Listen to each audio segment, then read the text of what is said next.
இந்திரஜித்தன் தந்தையின் முன்னே வஞ்சினம் செய்கிறான். இந்த வஞ்சினம் என்பது நம்முடைய தொல் தமிழ் இலக்கண நூல்கள்ல, அதுவும் போர்க்களத்தை சார்ந்த புறத்திணை இலக்கணத்துல பேசப்படுகிறது. அதாவது வஞ்சித்திணையில ஒரு துறையே வஞ்சின காஞ்சின்னு பேர். சில இடங்கள்ல அதை நெடுமொழி கூறல்னு சொல்லுவார்கள். அதாவது நான் இந்த போர்க்களத்தில் இவ்வாறு எதிரியை அழிக்கப் போகிறேன், அவ்வாறு அழிக்காதிருந்தால், இது எல்லா போர்க்களத்திலையும் ஒவ்வொரு வீரனும் செய்தற்கு உண்டான ஒரு மிகப்பெரிய மேற்கோள். இங்க ராமாயணத்துல இந்த இந்திரஜித்தன் தன் மகன் அபிமன்யுவை கொன்றவனை மறுநாள் மாலை சூரியன் மறைவதற்கு முன்பாக நான் கொல்லுவேன் அர்ஜுனன் சபதம் செய்கிறான். அதெல்லாம் வஞ்சினம்னு பேர். தான் எதனை செய்ய போகிறேன் என்பதை செய்தற்கு முன்பாகவே உறுதி கூறுதல். இங்க என்னவா வஞ்சினம் கூறுகிறான்னாக்க, என் இன்று நினைந்தும் இயம்பியும் எண்ணியும் தான் கொன்னின்ற படைக்கலத்து எம்பியை கொன்றுளானை அந்நின்ற நிலத்து அவன் ஆட்கையை நீக்கி அல்லால் மண் நின்ற நகர்க்கு இனி வாரல் என் வாழ்வும் வேண்டேன். இதுதான் மிக உயர்நிலையில செய்யக்கூடிய சபதம். ஆனா இந்த சபதத்தெல்லாம் நான் ரொம்ப வேடிக்கையாக சொல்லுவது உண்டு. இது போர்க்களம் நோக்கி ஏற்படுத்தக்கூடிய ஒரு நிகழ்வு. ஒரு கேள்வி கேட்கலாம். இந்த கதையை பொறுத்த மட்டில் இந்திரஜித்தன் சபதம் செய்து என்ன சொல்லுகிறான்?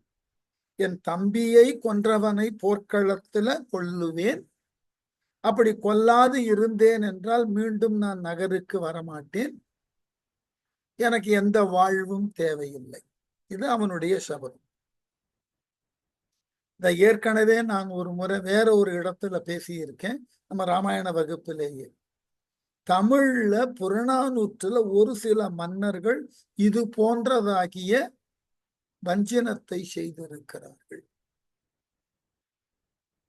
மிகப்பெரிய அளவில் வஞ்சினத்தை செய்தவன் யாருன்னாக்க, தலையாலம் காணம் என்ற இடத்துல தன்னுடைய 5 பகைவர்களை போர்க்களத்திலே எதிர்கொண்டு வென்ற நெடுஞ்செழியன் போருக்கு முன்னாடி வஞ்சினம் கூறுவதாக ஒரு பாட்டு புறநானூற்றுல இருக்கு. ரொம்ப அழகான பாட்டு. அந்த பாட்டுல 3 வஞ்சினம் சொல்லுவான். ஒரு கேள்வி ஆய்வாளர்களுக்கு வந்தது.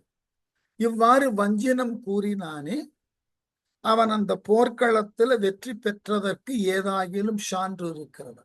வரலாற்று நோக்கில சான்று, இலக்கிய நோக்கில இருக்கிறதான்னு பார்த்த பொழுது, அந்த நெடுஞ்செழியனுடைய அவைக்கள புலவன் மாங்குடி மருதனார் எழுதின பாட்டுல இந்த வஞ்சினமானது செய்யப்பட்டதன் பின் போர்க்களத்துல அவன் முழுமையுமாக எதிரிகளை வென்றான்னு பாட்டு எழுதியிருக்கு.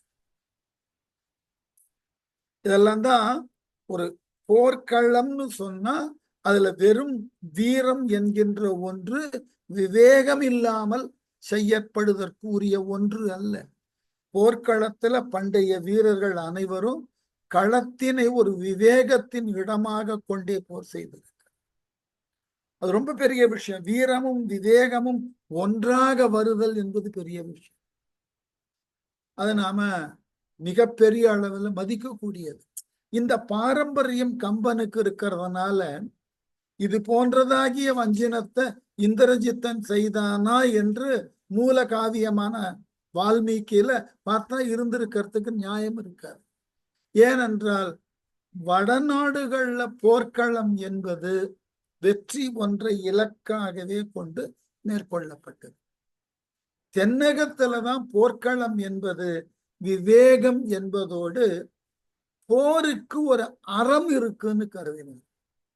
போர் அறம். அதனாலதான் அதை புறத்திணைனார்கள். திணைன்னா ஒழுக்கம்னா, அக ஒழுக்கத்தை அகத்திணைன்றோம், புற ஒழுக்கத்தை புறத்திணைன்றோம். இது ஒரு ஒழுக்கம். எதிரியை போர்க்களத்துல சந்தித்து அவனை வெல்லுதல் அல்லது அதன் பின்னே அவனை கொல்லுதல் அது ஒன்றும் பெரிய விஷயம் இல்லை. அந்த விவேகத்தை எவ்வளவு தெளிவா சொல்றான் பாருங்க. இன்று இப்பொழுது நினைந்தும் நடந்தவற்றை நினைக்கிறதுல பயன் இல்லை.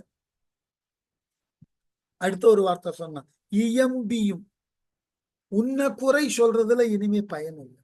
ஏனென்றால் அதெல்லாம் கடந்து ரொம்ப தூரம் வந்துட்டு. முதல்ல குறை சொன்ன பொழுதே நீ உன்னை திருத்திக் கொள்ளுதற்கு வாய்ப்பு இருந்த பொழுதே திருத்தி கொண்டு இருந்திருக்க வேண்டும். செய்யல நீ. இப்ப உன்னால் தான் எல்லா அழிவும் வந்தது, வந்து கொண்டு இருக்கிறது என்று சொல்லுவதில் பயன் இல்லை.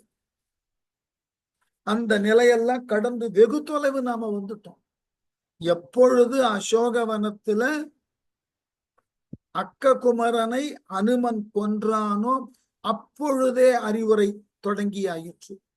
கேட்டியா நீ? கேட்கல. அதன் பின் ராவணனாகிய உன்னை போர்க்களத்துல சந்தித்த ராமன், நீ ஆயுதங்களை எல்லாம் இழந்து நின்ற பொழுது இன்று போய் நாளை வாங்கினான். அப்பவாவது உனக்கு கொஞ்சம் குறைச்சிருக்கும். அதுவும் இல்லை. உன் படையில இருக்கக்கூடிய ஒவ்வொரு வீரராக மடிந்தார்கள். குறிப்பாக கும்பகர்ணனும் அதிகாயனும் மடிந்தார்கள். கும்பனும் நிகும்பனும் மடிந்தார். அப்ப இவ்வளவு பெரியதொரு இழப்பை நீ சந்தித்தோம், நீ மனம் திருந்தல. ஆகவே இனி உனக்கு அறிவுரை சொல்லுவதில் பயன் இல்லை. என்ன அழகான முடிவு பாரு. ஏனென்றால் முதலையும் மூர்கனும் கொண்டது விடா. ஒரு மூர்க்கத்தனமா ஒன்றின் மீது ஈடுபாடு காட்ட தொடங்கி விட்டோம்னா அந்த ஈடுபாட்டை நம்மால் விலக்கி கொள்ளவே முடியாது. ஆகவே இப்பொழுது உன் மீது குறை சொல்லி பயனில்லை.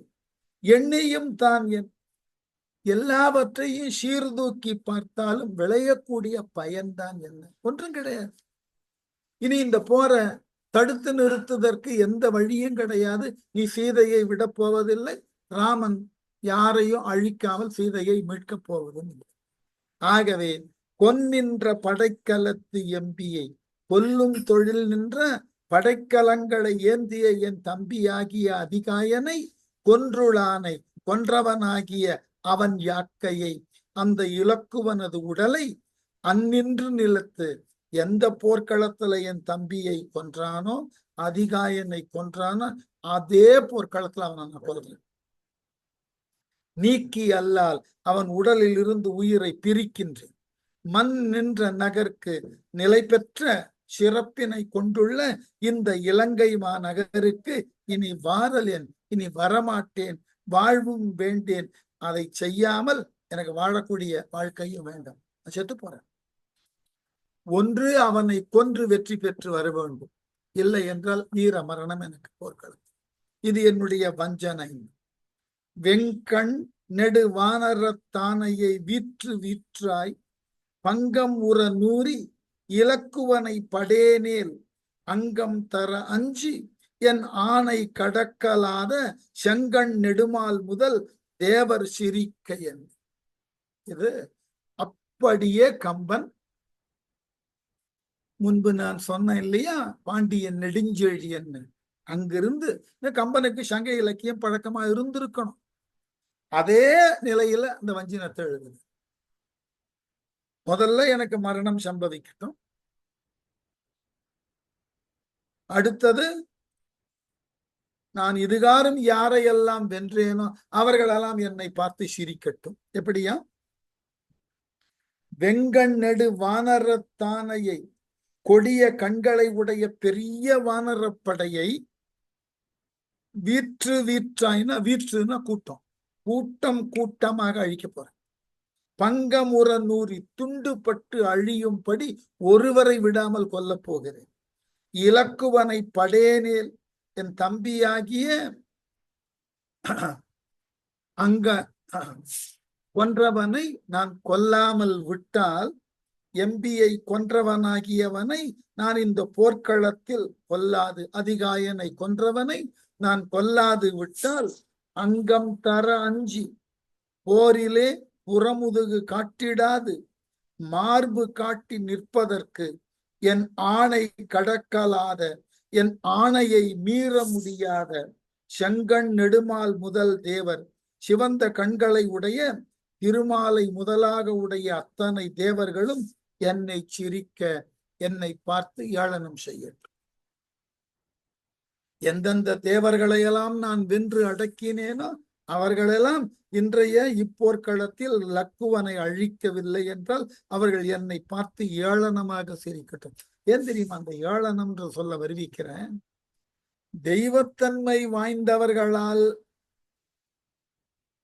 தெய்வத்தன்மையோடு பொருந்தியவர்களான தேவர்களையே இந்த இந்திரஜித்தன் வென்றிருக்க, இந்த மானுடனாகிய லக்குவனிடம் தோற்றால் தேவர்கள் எவ்வளவு விதமாக சிரிப்பார்கள். அன்று ஏதோ தெய்வாற்றல் பெற்றிருக்கக்கூடிய எங்களை வென்றேன் என்று இதுகால் வரைக்கும் பெருமையாக பேசிக் கொண்டிருந்தாயே இந்திரஜித்தா, இப்பொழுது ஒரு சாதாரண மானுடன் முன்னே தோற்று இருக்கிறாய் என்று ஏளனம் செய்வார்கள். செய்யட்டும். மாற்றா உயிர் எம்பியை மாற்றிய மானுடன் தன் ஊற்று ஆர் குருதி புனல் பார்மகள் உண்டில ஆள் ஏல் ஏற்றான் இகல் இந்திரன் ஈர் இரு கால் எனக்கே தோற்றான் தனக்கு என் நெடுஞ்சேவகம் தோற்க என்று.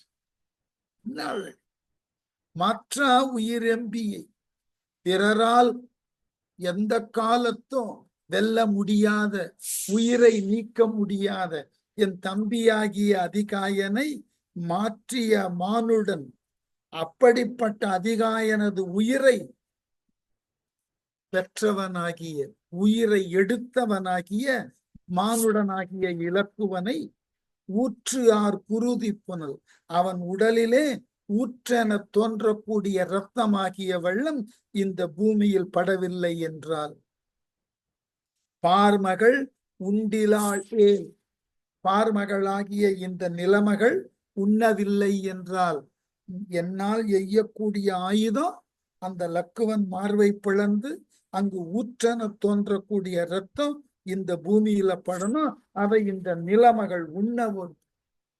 அப்படிப்பட்ட ஒரு நிலையை நான் உருவாக்கவில்லை என்றால், இகல் இந்திரன், போராற்றல் மிக்க இந்திரன் எனக்கே ஏற்றான், என்னோடு போர் செய்து தோற்றான் தனக்கு தோற்றவனாகிய அவனுக்கு என் நெடும் சேவகம், எனக்கு அவன் சேவகம் பண்ணி கொண்டிருக்கிறான், இல்லாமல் போகட்டும். ஈர் இரு கால் 4 முறை தோற்றது ஆகட்டும் என்றான். ஆகவே அந்த இந்திரன் தோற்றது 4 முறை என்கிட்ட தோற்றிருக்கு. இந்த லக்குவனை நான் வெல்லவில்லை என்றால், இந்த போர்க்களத்தில் கொல்லவில்லை என்றால், இந்திரனை நான் வென்றது பொய்யாக என்று சொல்லி, பாம்பின் தரு வெம்படை பாசுபதத்தினோடும் தேம்பல் பிறை சென்னி வைத்தான் தரு தெய்வ ஏதி ஓம்பி திரிந்தேன் எனக்கு இன்று உதவாது போமேல் சோம்பி துறப்பேன் இனி சோறும் உவந்து வாழ். பாம்பின் தருவெம்படை, பாம்பு வடிவில் அமைந்துள்ள கொடிய படை, அதுதான் நாகபாசம், நாகாஸ்திரம். பாசுபதத்தினோடும், பாசுபதம் சிவபெருமானால் கொடுக்கப்படக்கூடிய அஸ்திரம், பாசுபத படையினையும் தேம்பல் பிறை சென்னி வைத்தான், குறைந்த கலைகளை உடைய பிறை சந்திரனை தலையிலே வைத்தவனாகிய சிவபெருமான் தரு தெய்வ ஏதி, தந்த தெய்வத்தன்மை பொருந்திய வாழ், அதுவும் என் கையில இருக்கு. ஏதின்னா வாழ். இந்த 3 கொடிய படைகள் என்னிடம் இருக்கின்றன. இவைகளை வைத்துக் கொண்டு நான் சும்மா தெரிந்து கொண்டு இருந்திருக்கிறேன். இதனை இயக்குவதற்கு உரிய இலக்கு இல்லாமல், சரியான பகைவன் இல்லாமல் நான் தடுமாறி கொண்டிருக்கிறேன். ஓம்பி திரிந்தேன், எனக்கு இந்த ஆயுதங்களை சும்மா பாதுகாத்து வைத்திருந்தேன், யார் மீது எய்வது என்று தெரியாமல். இன்று உதவாது போமேல், அப்படிப்பட்ட அந்த 3 கொடிய ஆயுதங்களும் எனக்கு இனி இந்த போர்க்களத்தில் உதவாமல் போயிற்று என்றால், சோம்பி துறப்பேன், சோம்பல் அடைந்து என் உயிரோடு இந்த ஆயுதத்தையும் துறந்து விடுகிறேன். இனி சோறும் உவந்து வாழேன், நான் இதற்கு மேல் உண்ணவே மாட்டேன். உணவு உண்டு வாழுதலை விரும்பேன். சும்மா இருந்து கொண்டு உணவு உண்டு வாழ்வதில் எனக்கு நம்பிக்கை இல்லை. என்னிடம் இந்த தெய்வத்தன்மை பொருந்திய 3 ஆயுதங்களையும் இன்று முறையாக இந்த போர்க்களத்துல நான் கையாளாக விட்டால் இலக்குவனை அழிக்காமல் விட்டால் ஊனுறக்கம் துறப்பேன், எல்லாற்றையும் துறந்து வாழ்வையும் துறப்பேன். மருந்தே நிகர் எம்பி ஆறுயிர் வவ்வினானை விருந்தே என அந்தகர்க்கு ஈகிலேன், வில்லும் ஏந்தி பொறும் தேவர் குழாம் நகை செய்திட போந்து பாரின் இருந்தேன் எனில் நானவ் ராவணி அல்லன் என்றான். என்ன அழகுதான். மருந்தே நிகரம்பி, ஷாவா மருந்தான அமிர்தத்திற்கு இணையானவன் என்னுடைய தம்பி அதிகாயன். அவனை ஆறுயிர் வவ்வினானை அழிக்கவே முடியாது என்று இருந்த என் தம்பியாகிய அதிகாயனது உயிரை வவ்வினானை கவர்ந்தவனாகிய லக்குவனை அந்தகர்க்கு விருந்தே என ஈகிலன். அந்தகன்னா யமன், யமனுக்கு விருந்தாக இன்று நான் படைக்கப் போகிறேன். அதை நான் செய்யாமல் விட்டால் பொறும் தேவர் குழாம் நகை செய்திட என்னோடு நிரந்தரமாக போர் செய்து கொண்டிருக்கக்கூடிய தேவர்களெல்லாம் என்னை பார்த்து நகைக்கட்டும்.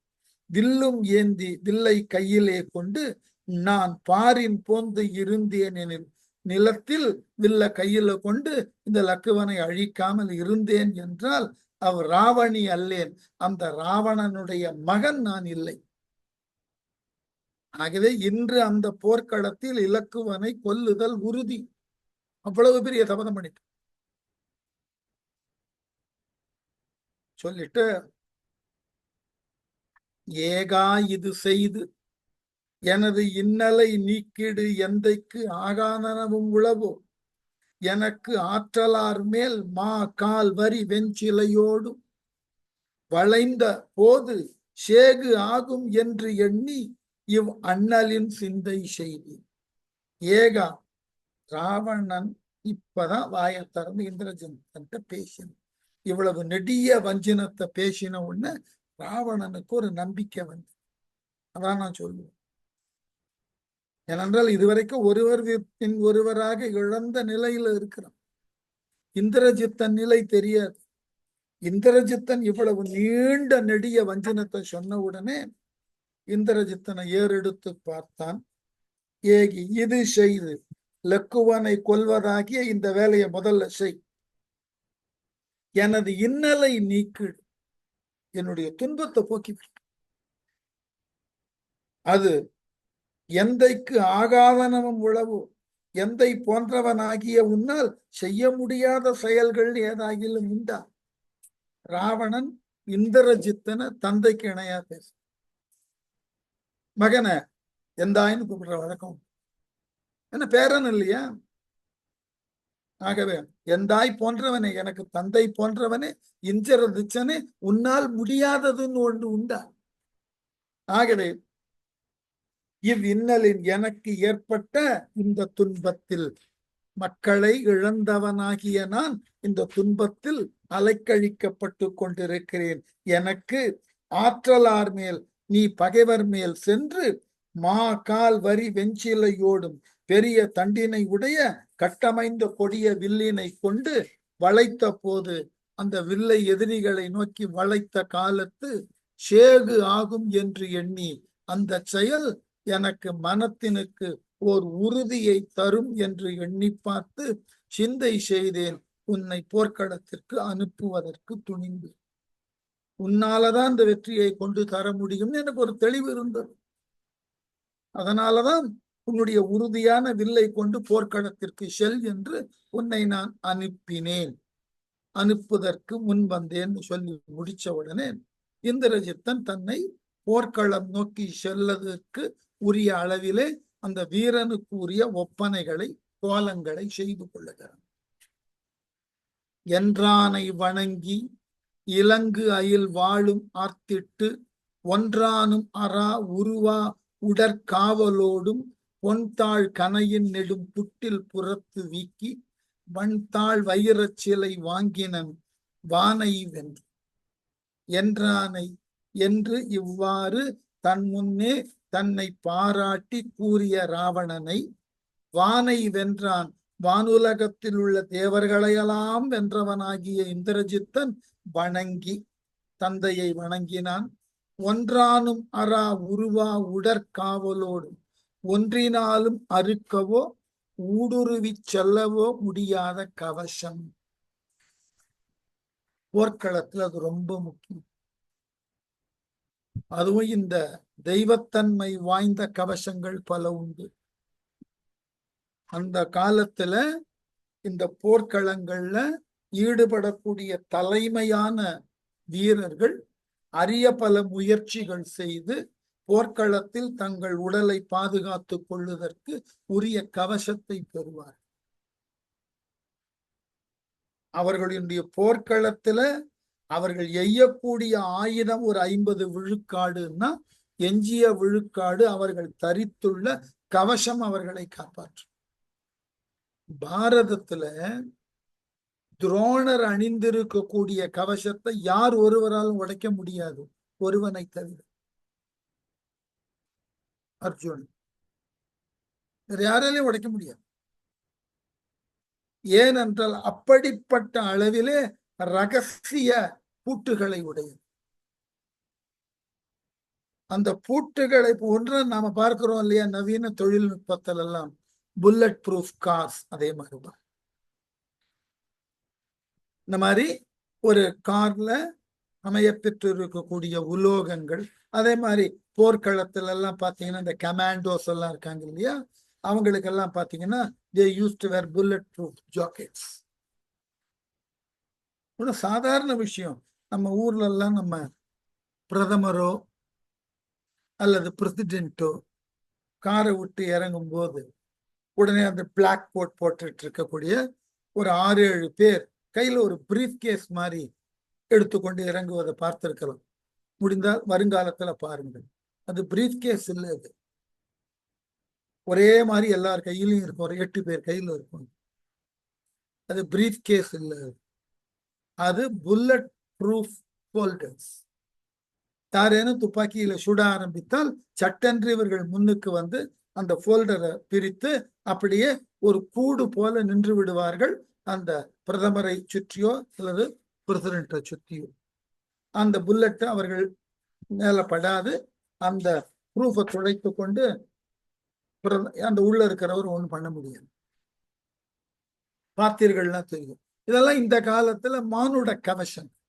ஒன்று அவர்கள் பயணிக்கக்கூடிய காரு, அதுல புல்லட் ப்ரூஃப், அவர்களை சுற்றி இருக்கக்கூடிய அந்த ரா அல்லது இசட் பிரான்ச்சினுடைய எக்ஸிக்யூட்டிவ்ஸ் அவங்க வச்சிருக்கக்கூடிய அந்த புல்லட் ப்ரூஃப் ஷீல்ட்ஸ் ஃபோல்டு பண்ணி வச்சிருப்பாங்க.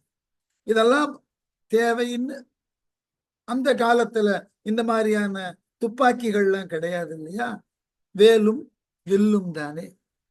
அதனால அந்த ஆயுதங்கள் எல்லாம் தங்கள் உடலை தாக்காத நிலையில கழுத்திலிருந்து அந்த இடை வரைக்கும் பல்வேறு விதமான உலோகங்களினால், இன்னும் சொல்ல போன தெய்வத்தன்மை வாய்ந்த கவசங்கள் உண்டு. கர்ணனுக்கு பார்க்கும் தேவைப்பட்ட பொழுது அந்த கவசம் அவன் மீது தோன்றி அவனை காத்து விடும். இது அந்த காலத்துல போர்க்களத்துல மிக பெரிய அளவுல பேசப்பட்ட ஒன்று. அதனாலதான் என்ன அழகான சொன்னார் பாருங்க, உடற்காவலோடு. அதாவது ஒன்றானும் அரா உருவா உடற்காவல். ஒன்றினாலும் அறுக்க, கத்தி வீசி அறுக்க முடியாது. அம்போ வேலோ எழுதி ஊடுருவ செய்ய முடியாது. அதுக்கு பேர் உடற்காவல். ரொம்ப அழகான வார்த்தை. கவசத்தோடு இலங்கு அயில் வாழும் மார்த்திட்டு ஒளி விளங்குகின்ற கூர்மையான வாளையும் இடுப்புல கட்டினும். பொன்தாள் கனையின் நெடும் புட்டில் பொன் போல் ஒளி வீசக்கூடிய உள்ளே ஆழ்ந்த வடிவம் கொண்டதான பெரிய அம்பு அரா தூணி. அம்புகள் எடுக்க எடுக்க குறையாத தூணி, அம்பரா தூணின்னு பேர். அது முதுகில கட்டிக்கொண்டு, புறத்து வீக்கி தோள்களின் புறத்தை முதுகிலே கட்டிக்கொண்டு, வன்தாள் வைரச்சிலை வாங்கினான் வலிய இரு முனைகளை உடைய உறுதி வாய்ந்த ஒரு வில்ல எடுத்துக்கொண்டார். போர்க்களத்துக்கு போய் வைர நெடு மால் வரை கொண்டு மலர்கண் வந்தான் செயிர் ஒன்றும் உறாவகை இந்திரர்க்கு என்று செய்த உயர் வெஞ்சிலை அச்சிலை பண்டு அவன் தன்னை ஒட்டி துயரின் தலை வைத்து இவன் கொண்டது தோற்றம் ஈதான். இந்திரஜித்தன் கையில வில்லு எடுத்தான்னு போன பாட்டுல சொன்னாரு. அச்சிலை அந்த வில்லு மலர்கண் வந்தான், திருமாலினுடைய நாபியிலிருந்து தோன்றின தாமரையில உருவான பிரம்மன் இருக்கிறானே, அந்த பிரம்மன் செயிர் ஒன்றும் உறாவகை துன்பம் ஒன்றும் ஒரு சிறிதும் உண்டாகாமல் இந்திரர்க்கு என்று இந்திரனுக்கு என்று வைர நெடுமால் வரை கொண்டு செய்த வலிமையான பெரிய வஜ்ரமலையை கொண்டு செய்த உயர் வெஞ்சிலை சிறந்த கொடிய இல்லை. ஒரு அழகு, இதுக்கு ஒரு புறநானூறு பாட்டை சொன்னாதான் எனக்கு திருப்தி வரும். சங்க காலத்துல அதியமான் நெடுமான் அஞ்சின்னு ஒரு பெரிய மன்னன். அதியமான் அப்படி சொன்னா தெரியும். கடையேழு வள்ளல்ல ஒருவன், தகடூர் என்கின்ற இன்றைய தர்மபுரியை தலைநகராக கொண்டு ஆண்டவன். அவனுக்கு பேரு அதியமான் நெடுமான் அஞ்சின்னு பேர். அவனுக்கு ஒரு பையன் உண்டு, பேரு பொகுட்டெழினின்னு. இந்த இருவரையும் ஔவையார் பாடியிருக்கா புறநானூர்ல, நிறைய பாடியிருக்கா அதியமானை பற்றி. பொகுட்டேணியையும் பாடியிருக்கா. ஒரு பாடல்ல பொகுட்டு ஏணியை எப்படி விவரிக்கிறான்னா, இவன் வீரம் எப்படிப்பட்டது தெரியுமா? அதுக்கு ஒரு விளக்கம் கொடுக்கும். ஒரு நாளைக்கு 8 தேர் செய்யக்கூடிய ஒரு தச்சன்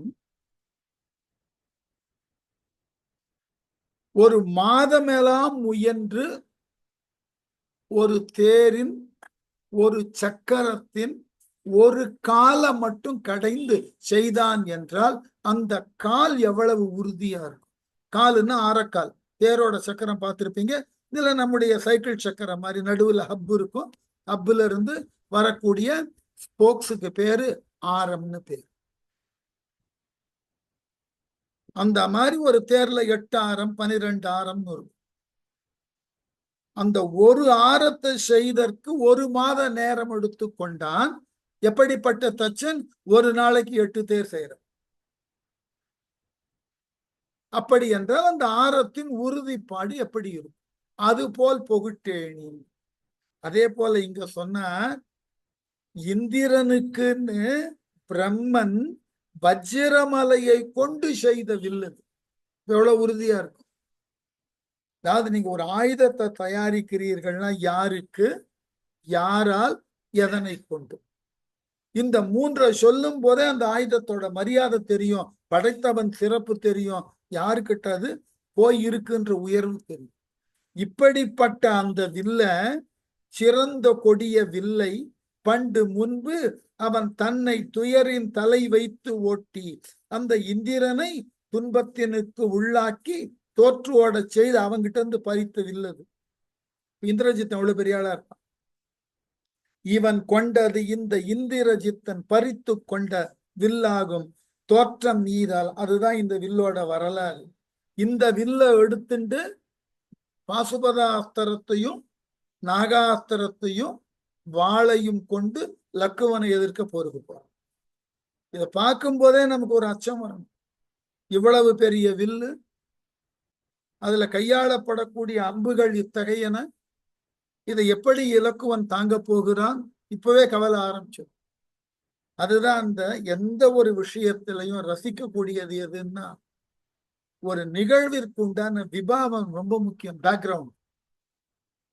இந்த பேக்ரவுண்ட் அழகா படிப்படியாக அந்த பின் அணிய உயர்த்தி கொண்டே வரும்.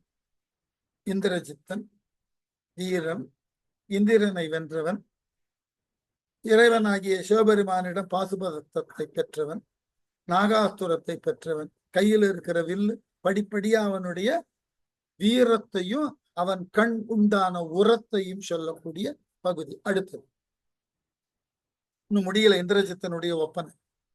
தோளில் கனை புட்டிலும் இந்திரன் தோற்ற நாளே ஆழித்திரள் அன்னவன் கொண்டன ஆழி ஏழும் மாள புனல் வற்றினும் வாளி அறாத வன்கண் கூலி கொடும் புற்றினுக்கு ஆவது ஓர் கூடு போல். எப்படியா? தோளில் கனை புட்டிலும் இந்திரஜித்தன் தோளிலே கட்டி உள்ள அம்பு ஆறா துணி இருக்குல்ல, அம்பரா துணி, அம்புகள் வைக்கக்கூடிய அந்த பகுதி. இந்திரன் தோற்ற நாளே, இந்திரன் இவனிடம் தோற்று சிறைப்பட்ட நாளில் ஆழித்திரள் அன்னவன் கொண்டன யாழியினை போன்று வலிமை உடையவனாகி அந்த இந்திரஜித்தன் கொண்டன் அவனிடம் பறித்து கொண்டது. இந்த வில்ல மட்டும் பறிச்சுக்கல, இந்திரனிடம் இருந்த அம்பரா துணியையும் பறிசாதவா இப்ப முதுகலை கட்டின்னு இருக்கான்.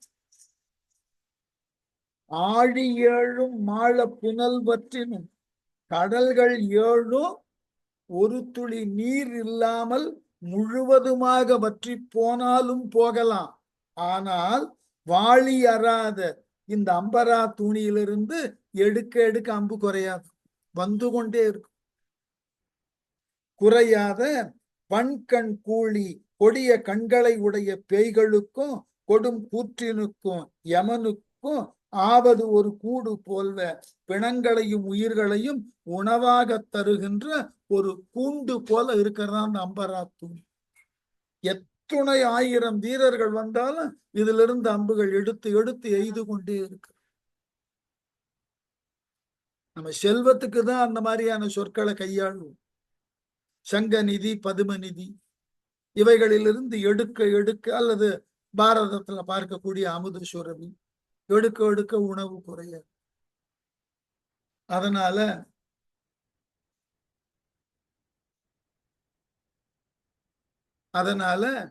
இந்த அம்பரா துணி அவ்வளவு பெரிய ஆற்றல் வாய்ந்தது. இந்திரனிடமிருந்து வில்ல மட்டும் அவன் வாங்கல, இந்திரனை வென்று அதனோட இந்த அம்பரா துணியையும் கை கொண்ட. இதிலிருந்து அம்புகள் குறைந்ததே கிடையாது, எடுக்க எடுக்க வந்து கொண்டு. பல்லாயிர கோடி படைக்கலம் பண்டு தேவர் எல்லாரும் முனைத்தலை யாவரும் இந்த மேரு வில்லாளன் கொடுத்த விரிஞ்சன் அளித்த வெம்மை அல்லால் புரியாதன யாவையும் ஆய்ந்து கொண்டான். இவன் ஏற்கனவே கொண்டிருக்கக்கூடிய ஆயுதங்களே மிகுந்த அச்சத்தை தரக்கூடிய ஆயுதங்கள், அதோட ஒண்ணு சேர்த்து கொள்ளுகிறான். இதுல ஒரு குறிப்பு இருக்கு. இவ்வாறு இவன் ஆயுதங்களை அதிக அளவில் சேர்க்க சேர்க்க என்ன தெரிகிறது? இவனும் இலக்குவனை கண்டு அஞ்சி இருக்கிறான். என்ன ஒரு போதுமானதாகிய ஆயுதம் கொண்டு இலக்குவனை வெல்லலான்னு அவன் போல, தன்னிடம் இருக்கக்கூடிய ஆயுதங்களுள் எவைகளெல்லாம் சிறந்தவையோ அவைகளையெல்லாம் ஒன்றாக திரட்டி எடுத்துப்போ. நான் எதிரியை முதல்ல மதிக்க கத்துறேன். எப்போ இவன் போர்க்களத்துல இத்துணை காலம் அரக்கர் சேனையை கொன்றானோ, யாராலும் வெல்ல முடியாதவனாக கருதப்பட்ட அதிகாயனை கொன்றானோ, கும்ப நிகும்பர்கள் போர்க்களத்தில் அழிந்தார்களோ, அப்பொழுதே முடிவுக்கு வந்திருக்கிறான் இந்திரஜித்தன், நம்மை எதிர்க்க வந்த எதிரி சாதாரணவன் அல்ல. அந்த தெளிவு இருக்கணும். எந்த ஒரு போட்டியிலையும் நம்ம ஒன்றை தெரிந்து கொள்ளணும். என்னன்னா, நம்முடைய வீரம் எவ்வளவு பெரியதாக இருந்தாலும் எதிரியினுடைய வீரம் எத்தகையது என்பதை ஒரு மதிப்பீட்டு உணர்வோடு தெரிந்திருக்கு. அது தெரிந்திருந்தாலேயே போதும், அது பாதி வெற்றியை தந்துவிடும். ஒன்றும் வேண்டாம். இப்பொழுது அண்மை காலத்துல ஒரு இளைஞனை கொண்டாடி கொண்டிருக்கிறோம் அல்லவா, குகேந்திரன், சதுரங்க போட்டி. ஒரு முறை நம்முடைய முன்னாள் சதுரங்க விளையாட்டு வீரர் ஆனந்த் ஒரு குறிப்பு சொன்னார். அவருக்கும் பிரக்யானந்தான் ஒருவர் வெற்றி பெற்றார் அல்லவா உலக சதுரங்க போட்டியில. இவருக்கு முன்னாடி, குகேந்திரனுக்கு முன்னாடி அவரை மதிப்பிடும் போது ஒன்று சொன்னார். சொன்னது விஸ்வநாதன் ஆனந்த், ஞாபகம். அவர் என்ன சொன்னார்னா, இயல்பாக நான் ஆடுகின்ற பொழுது எதிரியினுடைய காய் நகர்த்தல் எவ்வாறு இருக்கும் என்று ஒரு 4 காய் நகர்த்தல்களை கற்பனை பண்ண முடியும். அதற்கு ஏற்றாற்போல் என் நகர்த்தலை என் மனதினுள்ளே உருவாக்கியிருக்க. எதிரி என்ன காயை நகர்த்துவான், 4 நகர்த்தலை இவரால் யூகிக்க முடியும். அதற்கு உண்டான விடை தருவது போல அதற்கு எதிராக என் நகர்த்தலை சேர்த்து நான் நினைவில் உருவாக்கி விடுவேன் அப்படின்னு சொல்லிட்டு அடுத்தது சொன்ன, நான் இப்பொழுது வந்திருக்கக்கூடிய பிரக்யானந்தா 8 to 12 நகர்த்தலை உணரக்கூடியவர். அது என்ன மூளைன்னு யோசிச்சு பாருங்க. ஆடக்கூடிய ஆட்டத்துல எதிரி தன் முன்னே அமர்ந்து இனி வரும் 12 நகர்த்தல்களை இப்படி செய்வதற்கு சாத்தியம் உண்டு. அப்படி செய்தால் அதற்கு மாற்றாக நான் எவ்வாறு காயை நகர்த்த வேண்டும் என்று தன்னுடைய நகர்த்தலாகிய 12ஐயும் நினைவு. அப்பொழுதுதான் தெரிந்தது இந்த இளைஞன் எவ்வளவு பெரிய ஆற்றல் மிக்கவன். அதே போல இங்க இந்திரஜித்தன் ஒன்றன் பின் ஒன்றாக படைக்கலன்களை சேர்த்து தன்னை தயார்படுத்தி கொள்ளுகிறான்னா, அப்ப இலக்குவன் எவ்வளவு பெரிய வீரன்னு தெரியும். இந்த இலக்குவன்கிட்ட இது போன்றதாகிய சாதாரண போர்க்கள கருவிகளை கொண்டு ஒன்றும் செய்ய முடியாது. என்ன எடுத்தானா, 10,000 கோடி படைக்கலம். பண்டு தேவர் எல்லோரும், முற்காலத்திலே தேவர்கள் எல்லோரும் முனைத்தலை யாவரும் இந்த போர்க்களத்தில் இந்திரஜித்தனுக்கு தோற்று கொடுத்தவை. வானத்துல எத்தனை தேவர்கள் இருக்கிறார்களோ அத்துணை தேவர்கள் பேர்லையும் படைக்கலம் உண்டு. வருணன் பேர்ல அஸ்திரம் உண்டு, வாயு பேர்ல அஸ்திரம் உண்டு. இந்த மாதிரி ஒவ்வொரு தேவர்களும் இந்திரஜித்தனிடம் தோற்று தங்கள் அஸ்திரத்தை எல்லாம் அவன் கையகம் கொடுத்து ஓடினார். இதை பத்தி கொஞ்சம் நிறைய ஆராய்ச்சி எல்லாம் பண்ணி இருக்கிறார்கள். ராமகாதையிலேயே முதல் பகுதியில பார்க்கலாம். அனுமன் ராமனை சந்திக்கின்ற பொழுது அனுமனை பற்றின வரலாறு சொல்லுவார்கள். இந்த கிழக்கே பழம் என்று உதித்த சூரியனை எடுக்க சென்ற அனுமனை இந்திரன் வஜ்ராயுதம் கொண்டு தாக்கி அவன் மலையில விழுந்து தாடை உடைந்து போயிற்று. தன் மகனை இவ்வாறு இந்திரன் தண்டித்தானேன்னு கோபம் கொண்ட வாயு பகவான் தன் இயக்கத்தை நிறுத்தினார். உலகம் ஸ்தம்பிக்க ஆரம்பித்தது. எல்லா தேவர்களும் வந்து வாயுவிடம் வேண்டினார். வேண்டிய அனைவரும் என்ன சொல்லி வேண்டினார்கள்? தங்களினுடைய ஆற்றல் மிகுந்த சக்திகளை ஒரு அஸ்திரமாக மாற்றி அத்துணை தேவர்களும் யாருக்கு கொடுத்தார்? அனுமனுக்கு கொடுத்தார். பிரம்மன் தன் அஸ்திரத்தை கொடுக்கிறான், நாராயணன் கொடுக்கிறான், சிவன் கொடுக்கிறான். அதனாலதான் அசோகவனத்துல இந்திரஜித்தன் பிரம்மாஸ்திரத்தை எய்து அனுமனை கட்டிய பொழுது அனுமன் சிரித்து கொண்டான். இது பாட்டனால் தரப்பட்ட அஸ்திரம், என்னை ஒன்றும் செய்யாது. இருந்தாலும் நான் ராவணனை போய் பார்க்க போகின்ற பாதையில இந்த இலங்கையினுடைய அனைத்து விதமான நகரிய அமைப்பை தெரிந்திருக்க வேண்டும். இது பின்னர் ராமனுக்கு பயன்படும். அப்போ இந்த தேவர்கள் தங்களினுடைய ஆற்றலை தங்களை நோக்கி யாரெல்லாம் தவம் இயற்றுகிறார்களோ அவர்களுக்கு கொடுக்கிற வழி உண்டு. இது முறையா பெறுதல். வாலண்டியரா அனுமனுக்கு கொடுத்தார்கள். இந்திரஜித்தன் அவர்களை வென்று பெற்றான். என்ன அழகு! எவனால் ஒரு அஸ்திரம் உருவாக்கப்பட்டதோ அவனையே வென்று அவன் அஸ்திரத்தை கை கொள்ளுதல். அப்ப இந்திரஜித்தன் எவ்வளவு பெரிய வீரன்! அப்படிப்பட்ட வீரன் இத்துணை அஸ்திரங்களையும் எடுத்துக்கொண்டு லக்குவனை சந்திக்க போகிறேன்னா லக்குவன் எவ்வளவு பெரிய வீரனா? அதுதான் இங்க ஒப்புமை. ஆகவே மேரு வில்லாளன் கொடுத்த, மேருமலையை வில்லாக கொண்ட சிவபெருமான் கொடுத்த அஸ்திரம் பாசுபதம். விரிங்கன் அளித்த, விரிங்கன்னா தாமரை மலர், தாமரை மலர்ல அமர்ந்தவன் ஆகிய பிரம்மன் அளித்த பிரம்மாஸ்திரம். வெம்மை அல்லால் புரியாதன, கொலை தொழிலை தவிர வேறு எதுவுமே செய்ய தெரியாது. அப்படிப்பட்ட 1000 கோடி படைக்கலம், 1000 கோடி என்ற எண்ணிக்கைக்கு உட்பட்ட பலவாகிய ஆயுதங்கள் யாவையும் ஆய்ந்து கொண்டான். எல்லாவற்றையும் வார்த்தையை கவனிக்கணும், ஆராய்ந்து எடுத்து. எல்லா ஆயுதத்தையும் அவன் கைக்கு கிடைச்சதெல்லாம் எடுத்துக்கல. இந்த மாதிரி பலாயிரக்கணக்கான ஆயுதங்கள் அவனிடம் இருக்க, அதுல எவையெல்லாம் தேர்ந்தது சிறந்தது என்று ஆய்ந்து எடுத்துக்கொள்ளும். இப்ப எதிரி அவன் எப்படி மதிக்கிறான்?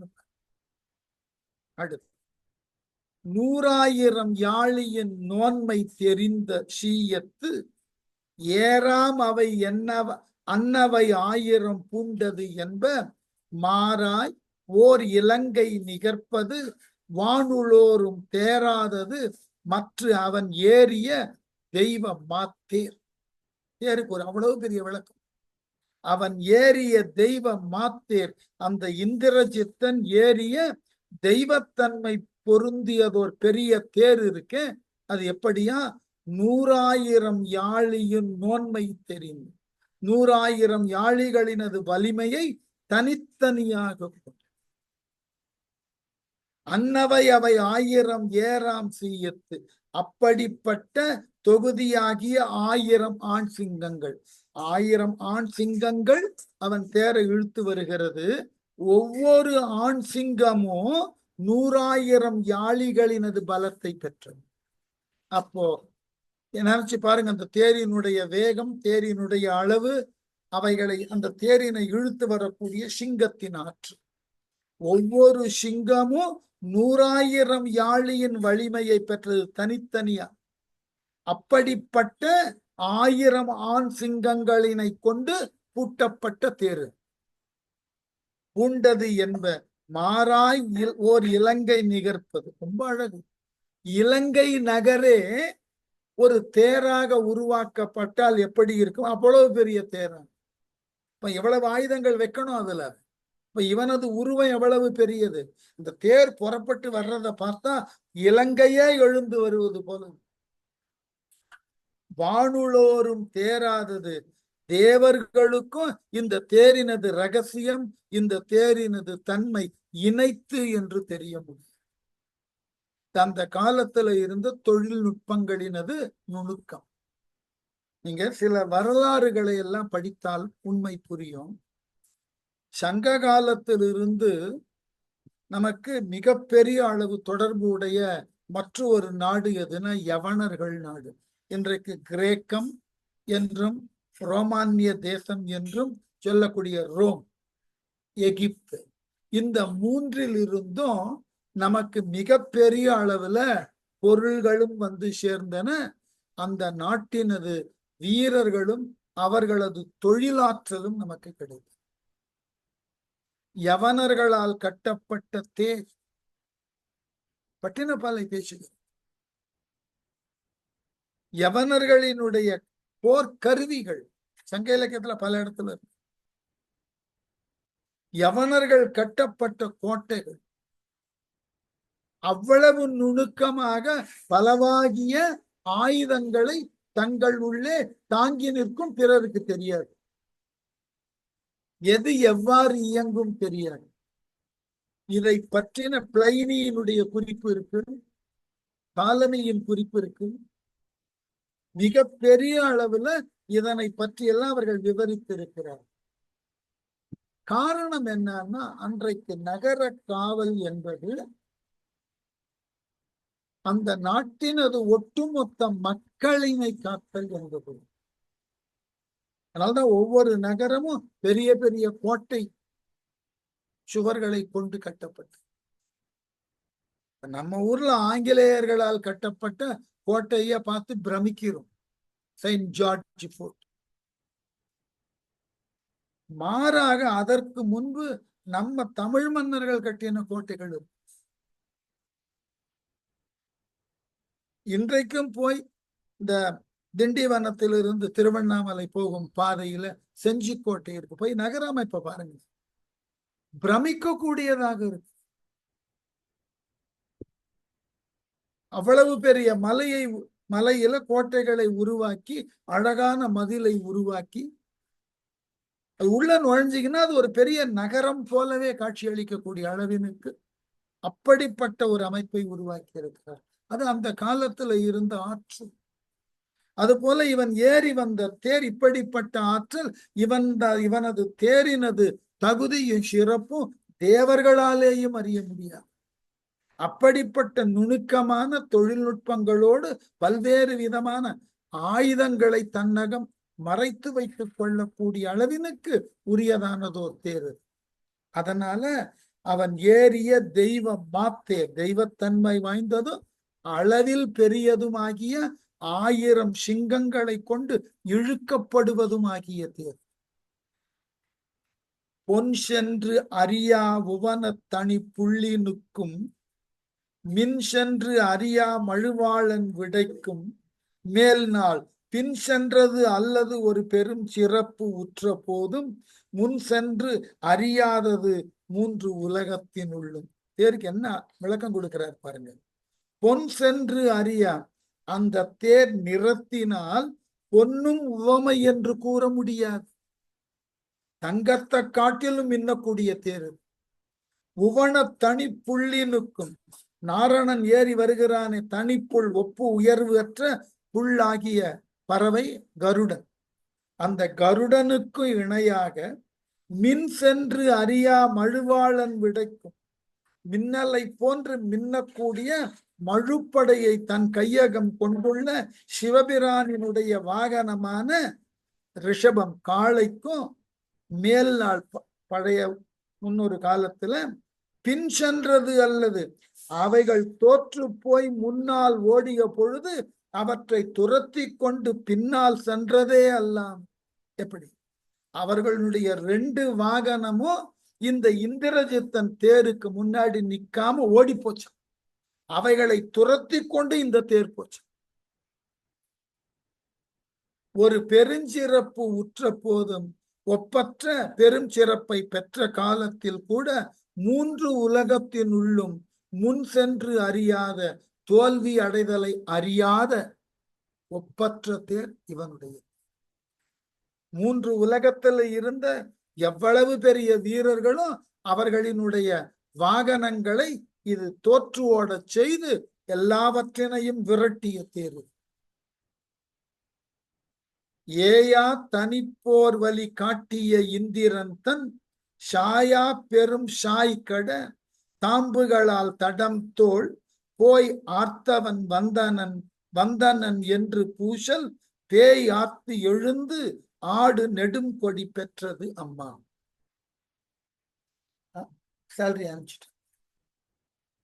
ஏயா தனிப்போர் வலி கட்டிய இந்திரன் தன், அந்த ஒப்பில்லாத சிறந்த அந்த போர்க்களத்திலே பயன்படுத்தக்கூடிய தேரின் முன்னாடி தனது வலிமையை காட்டிட முன் வந்தானா இந்திரன்.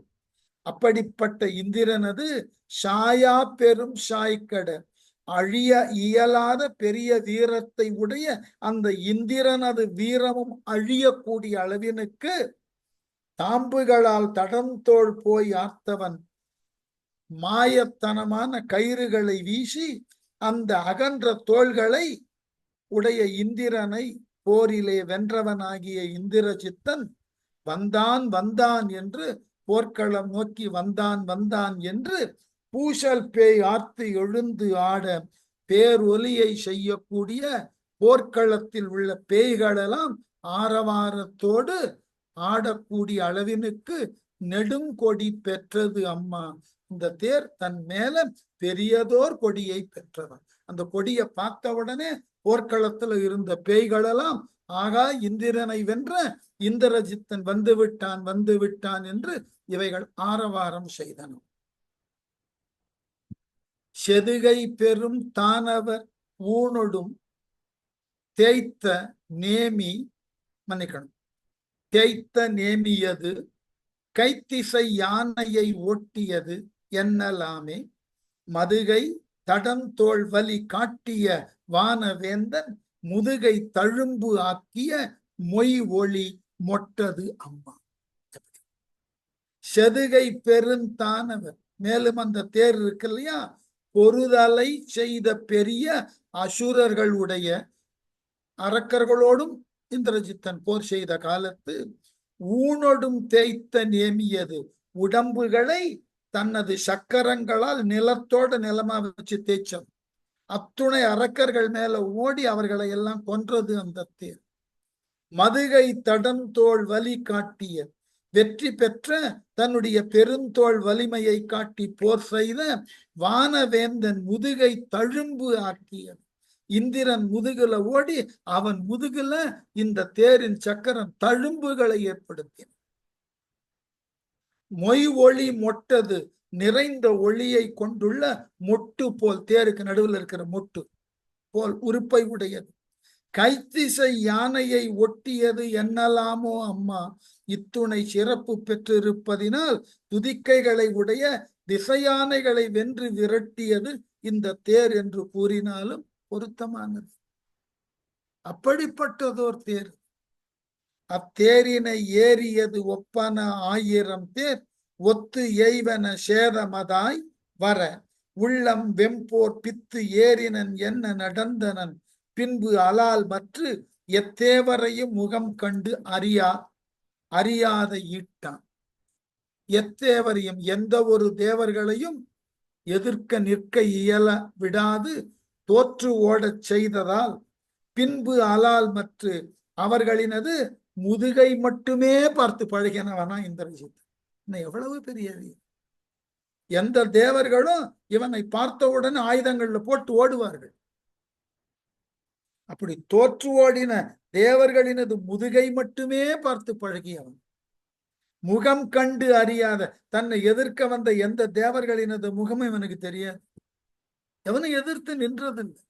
ஈட்டன் அப்படிப்பட்ட வலிமையை உடைய இந்திரஜித்தன் அத்தேரினை ஏறி, இவ்வாறு மேலே சிறப்பிக்கப்பட்ட அந்த தேரிலே ஏறி கொண்டு, அது ஒப்பன 1000 தேர், அந்த தேரினை போன்று 1000 தேர்கள் சேதமதாய் வர, பாதுகாவலாய் வர, உள்ளம் வெம்போர் பித்து ஏறினன் என்ன, மனத்தில் கொடிய போர் செய்ய வேண்டும் என்ற பைத்தியக்காரத்தனம், பித்து என்னானாலும் இன்னைக்கு பார்த்தல் என்று சொல்லும்படியாக நடந்தனன் போர்க்களம் நோக்கி தன் தேரிலே செல்ல தலைப்பட்டான்.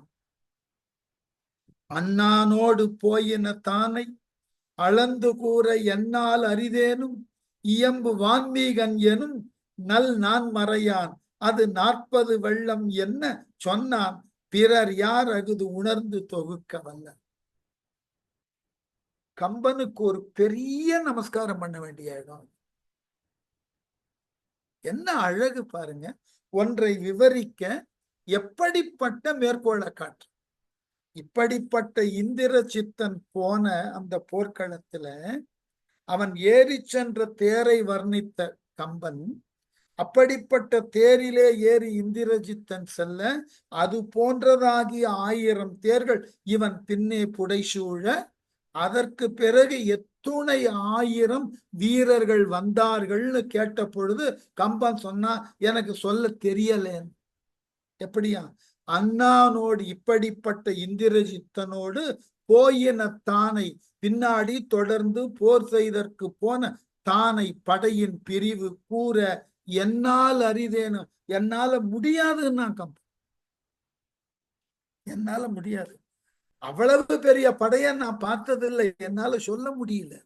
ஆனா ஒன்று வேண்டுமானாலும் சொல்லுகிறேன், இயம்பு வான்மீகன் எனும், எனக்கு முன்னாடி இந்த காப்பியத்தை எழுதினானே வான்மீகம் என்கின்ற வால்மீகி அவன் என்ன சொல்லியிருக்கான் தான் எழுதின ராமாயணத்துல, என்னும் நான்மறையன் நான்மறையன் நன்கு 4 வேதங்களையும் கற்றவனாகிய வால்மீகி அது 40 வெள்ளம்.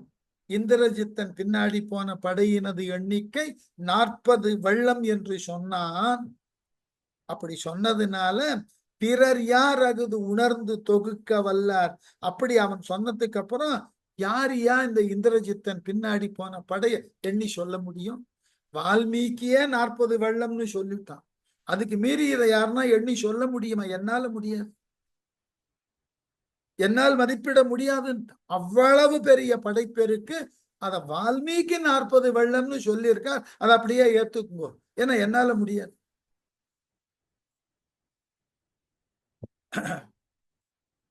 இப்போ நம்ம நாட்டுல எல்லாம் எங்கேயாவது ஒரு ஊர்வலம் போகிறதுனாக்க என்ன செய்வார்கள்னா, எவ்வளவு பெரிய வெள்ளம், மக்கள் வெள்ளம்னு கணக்கிடுறது எப்படின்னாக்க, ரொம்ப அவர்கள் வைத்திருக்கக்கூடிய ஒரு இயல்பான விளக்கம். அந்த ஊர்வலமா வரக்கூடிய இடத்துல யாரேனும் ஒரு நபரை ஒரு குறிப்பிட்ட எல்லையில ஸ்பாட் பண்ணிடுவாங்க. அதாவது கேமராவின் மூலமாக அந்த குறிப்பிட்ட நபரை குறித்துக் கொள்வார்.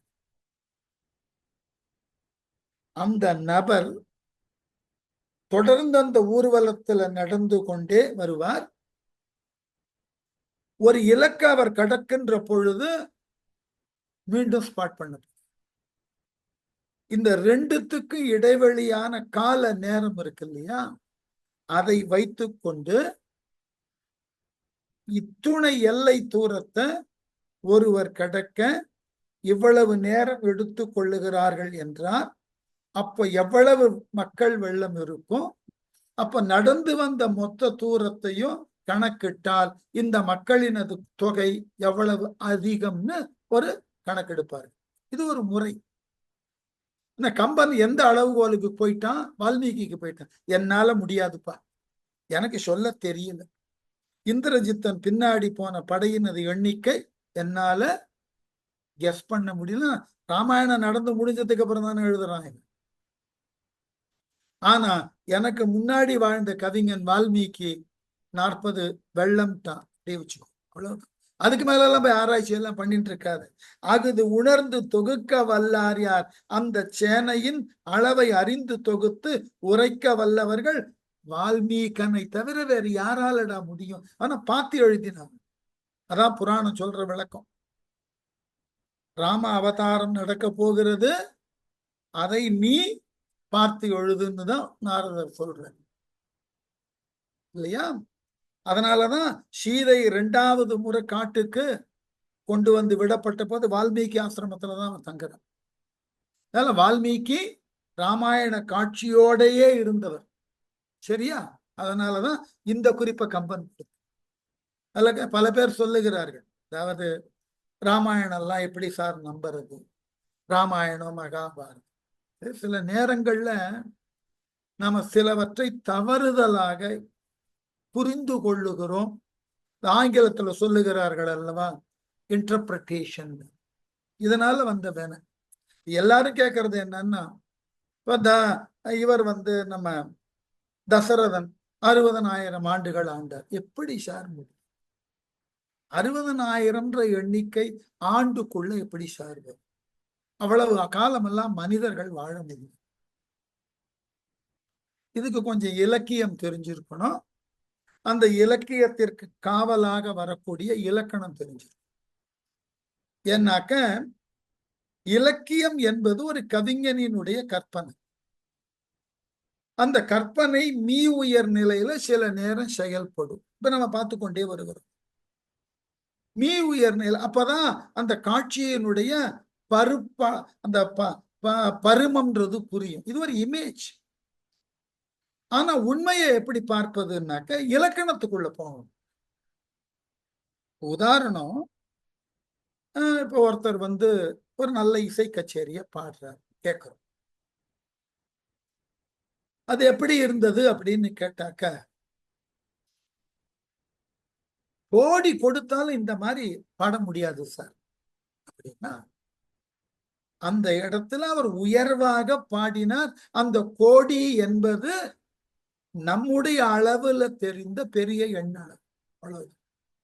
அப்ப அந்த இடத்துல கோடி என்பது எண்ணிக்கையை உணர்த்தாது, மிகச்சிறந்த, மிக உயர்ந்த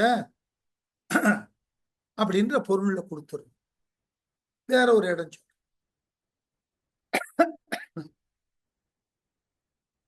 கங்கை கரையில குகன் பரதனை பார்த்தான். முதல்ல பார்த்த போது கோபம் கொண்டான். அருகில போய் சென்ற பொழுதுதான் பரதன் வந்த நோக்கம் தெரிந்தது. தெரிந்த உடனே என்ன சொன்னா, ராமனுக்கு பின் பிறந்தவர்கள் யாரேனும் தவறாக செயல்படுவார்களா? நான் எவ்வளவு பெரிய முட்டாள், பரதனை தப்பா புரிந்து கொண்டேனே என்று சொல்லி குகன் பேர் வாயிலாக ஒரு ஓமைய கம்பன் சொல்லுவோம். 1000 ராமர் சேரினும் நின் கேள் தெரியினேனம். பரதா, உனக்கு இணையா 1000 ராமர்கள் ஒன்று சேர்ந்தாலும் ஒரு பரதன் ஆக முடியாதுன்னா ஒரு தராசி தட்டுல பரதனையும் 1000 ராமன் உருவாக்க முடியுமா? எங்கேயாவது 100 தட்டுக்கு. நோக்கம் என்ன? ராமனிடம் இருந்த மேன்மை, நேர்மை, அந்த குணங்கள் எல்லாம் உனக்கு பன்மடங்காக இருக்கிறது. ஏன்னா நீ எதுக்கும் ஆசைப்படல. பரதன் கேட்டு அயோத்தி அவன் கைக்கு வரல, அவன் தாய் கேட்டால் பரதன் இல்லாத போகுது. இப்ப பரதன் வேற வழி இல்ல, எனக்கு தானா வந்ததுன்னு நான் ஆளலாம்னு முடிவு பண்ணியிருந்தா கூட அவனை குத்தம் சொல்ல முடியாது. அதையே வேண்டாம்னு துறந்தான். தனக்கு தானாக கிடைத்தத ராமனாவது கம்பல்ஷன்ல திறந்துட்டு வரான். நீ போய் காட்டுக்கு போயிட்டு வான்னு உங்க அப்பா சொன்னான்னு கைகேயி சொன்னதுனால வந்தான். பரதனுக்கு தானா கிடைச்சது, அதையே வேண்டாம். அதனால குகன் பிரமிச்சு போயிட்டான். இப்படி ஒரு மனிதன் இருப்பானா உலகத்துல? தனக்கு கிடைச்ச அஷ்ட ஐஸ்வர்ய நாட்டாட்சின்றது சாதாரணமான விஷயம். அத வேண்டான்னு துறந்துட்டு வரானே. அப்ப இந்த உவமைய சொன்னா 1000 ராமர். அந்த மாதிரி இந்த இலக்கியங்கள்ல, வடமொழியில உள்ள இலக்கியங்கள்ல சிலவற்றை தெரிந்து கொள்வதற்கு சில பேர் பாஷ்யங்கள் எழுதினார்கள், உரை. அதுல ஜைமினின்னு ஒருத்தர் நிறைய பாரதம் மற்ற இலக்கியங்களுக்கெல்லாம் அழகா உரை எழுதியிருக்க. அதாவது ஒரு குறிப்பு தர, இந்த கவிஞர்கள் உயர் நிலையில எதையாவது சொல்லுவார்கள், அதை நீங்க நடைமுறையில யோசித்து பார்க்கணும்னா அத நமக்கு தகுந்தாற் போல பொருள் கொள்ளணும். 60,000 அங்க சொன்னத ஆண்டுன்னு எடுத்துக்காம நாள்னு எடுத்துக்க. அப்படி கணக்கு பண்ணாலே 120 வருஷம் வரும். கொஞ்சம் நினைச்சு பாருங்க, ராமனுக்கு எத்தனை ஆண்டுகள் ஆண்டான்னு வால்மீகத்தை எடுத்து பாருங்க. இப்படி ராமன் சில 1000 வருஷம் வாழ்ந்தான் இல்ல, அங்க நாட்கள்னு தான் எடுக்கணும். ஏன்னா வால்மீகத்தை பொறுத்த மட்டில் சீதைக்கு 6 வயசு, ராமனுக்கு 12 வயசு கல்யாணம் ஆகும்போது. அவன் காட்டுக்கு போன போது 21 வயசு. எல்லாம் வால்மீகியில ரெஃபரன்ஸ் இருக்கு, ஸ்லோகமே. வால்மீகி பிரகாரம் சீதைக்கும் ராமனுக்கும் கல்யாணம் ஆன வயச 3 இடத்துல வகுத்து சொல்ற, 3 கான்டோஸ்ல. இந்த 6, 12ன்றத மாத்திக்கல. அப்ப 21 வயசுல நம்ம காட்டுக்கு போறோம். எப்படி நம்ம பழைய டெமோக்ரஸி தான், 21 வயசு தானே ஓட் ரைட் இருந்தது. அந்த மாதிரி காட்டுக்கு போறேன், நாடு இல்ல காட்டுக்கு போறேன். கொஞ்சம் கணக்கு பண்ணி பாருங்க. அப்ப 14 வருஷம் காட்டுல இருக்கும். 21, 14, 35. சரியா? திரும்பி வந்து தன்னுடைய 72வது வயதுல அவர் அவதாரத்தை முடிச்சுக்கிறாருன்னு குறிப்பு இருக்கு. அப்ப எப்படி ஆண்டு இருக்கணும்? 35 ஆண்டுகள் ஆண்டு இருக்கு, 36 வருஷம் ஆண்டு இருக்கு, அவ்வளவுதான். இத கொஞ்சம் நல்ல விதமான ஆட்சி. ஏதாவது நம்ம இன்னைக்கு இப்படி சொன்னா புரியாது. நம்ம ஐன்ஸ்டீன் சொன்ன தியரி ஆஃப் ரிலேட்டிவிட்டின்னா புரியும். எப்படி ஒரு நல்ல விஷயத்தை நாம ஈடுபடுகின்ற பொழுது சில மணி நேரம் சில நொடிகள் ஆக போகும். நமக்கு ஒவ்வாத விஷயத்துல ஈடுபடுகின்ற பொழுது சில மணித்துளிகள் நெடுநேரம் போல தோன்றும். இது தியரி ஆஃப் ரிலேட்டிவிட்டி. என்ன டைம் ரிலேட்டிவ்லின்னு அர்த்தம். நீங்கள் எதனை நேற்று கூட வேடிக்கையா ஒரு கச்சேரிக்கு போயிருந்தோம். அந்த கச்சேரியில வாசிக்க வந்த வயலினிஸ்ட் எங்களை பார்த்து ஒவ்வொரு சபாவா தொடர்ந்து வந்து கொண்டு இருக்கிறோம் அல்லவா அப்படின்னு சொல்லிட்டு போன சபாவில் நடந்ததை சொன்னார். நமக்கு சுவாரஸ்யமா மனது தோய்ந்து வாசித்தால் எவ்வளவு நேரம் வேணாலும் வாசிக்கலாம் சார். ஆனா பக்கத்துல இருக்கிற மிருதங்கமா வாசிக்கும். இது தவல் போல வாசிச்சா தலைவலி, என் வாத்தியத்துல கவனம் செலுத்த முடியாது அப்படின்னு வருத்தப்பட்டது. சொல்லிட்டு மற்றொரு மிருதங்கர் அவர் வாசித்தார், எவ்வளவு சுகமா இருந்தது. இதுதான் நமக்கு மனது ஒவ்வக்கூடியதாக இருந்தால் பல மணி நேரம் கூட சில மணித்துளி போல காட்சியளிக்கும். நமக்கு ஒவ்வாத ஒன்ற சில மணித்துளி செய்தாலே ரொம்ப நேரம் செய்தது போல நம்ம பார்ப்போட காத்துட்டு இருக்கும்போது வாழ்க்கையாக்க பாருங்க, ஒவ்வொரு நிமிஷமும் 1 மணி நேரம் போல போகும். அது மாதிரி ராமனால் ஆளப்பட்ட அயோத்தி நல்ல தர்மத்தோடும் நேர்மையோடும் தாய் அன்போடும் ஆளப்பட்டதினால் அந்த ஆட்சி பெரிய காலம் தொடர்ந்து இருந்தாலும் நமக்கு அளவு சொல்லுகின்ற பொழுது கொஞ்ச காலமே ஆனாலும் ரொம்ப காலம் இருந்தது போலதோர் சந்தோஷத்தை கொடுத்தது. அவ்வளவுதான். அதான் அதுக்கு பொருள். சரியா என்பதாக இந்த போர்க்கள காட்சியை திருப்பி நாளை வகுப்பில் தொடரும். நன்றி.